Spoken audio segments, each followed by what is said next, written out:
Hello friends, இந்த வீடியோவில் என்ன பார்க்க போகிறோம்னா, சில பேருக்கு வந்து பார்த்திங்கன்னா நிறைய கடன் இருக்கும். அந்த கடன்கள்லாம் அடையணும்னு நினைப்பாங்க. எந்த விதத்தையாவது ஒரு கல்வி கடனோ, வீட்டு கடனோ எதோ இருந்தாலும் சரி, ஏதாவது ஒரு கடன் வந்து இருக்கும். அந்த கடனை எப்படி சீக்கிரம் அடைக்கிறதுன்னு நினைப்பாங்க. அதுக்கு வந்து ஒரு சின்ன வழி வந்து பார்த்திங்கன்னா அப்படின்னு சொல்லலாம். இப்போ பெருமாளுக்கு வந்து பார்த்தா எந்த ஒரு கோயிலாக இருந்தாலும் சரி, அந்த கோயிலுக்கு வந்து டெய்லி வந்து கொள்ளு கொடுக்கணும். அதுவும் கிலோ கணக்கில் கொடுக்கணும் அவசியம். உங்களால் எவ்வளோ முடியுமோ வந்து கொள்ளு வந்து ஒரு நாள் வாங்கிங்க. 100 கிராமோ 1/4 கிலோ வாங்கி, ஆனால் தொடர்ந்து 16 நாள் வந்து அந்த கோயிலுக்கு வந்து நீங்கள் கொடுக்கலாம். எந்த கோயிலுக்கு வேணால் கொடுக்கலாம்.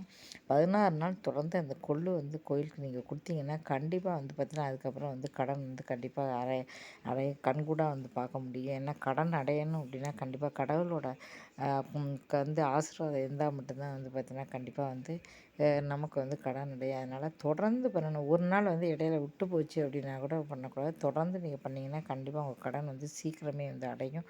இது வீடியோ பிடிச்சா மறக்காம சேனலை வந்து சப்ஸ்கிரைப் பண்ணுங்கள். நன்றி, வணக்கம்.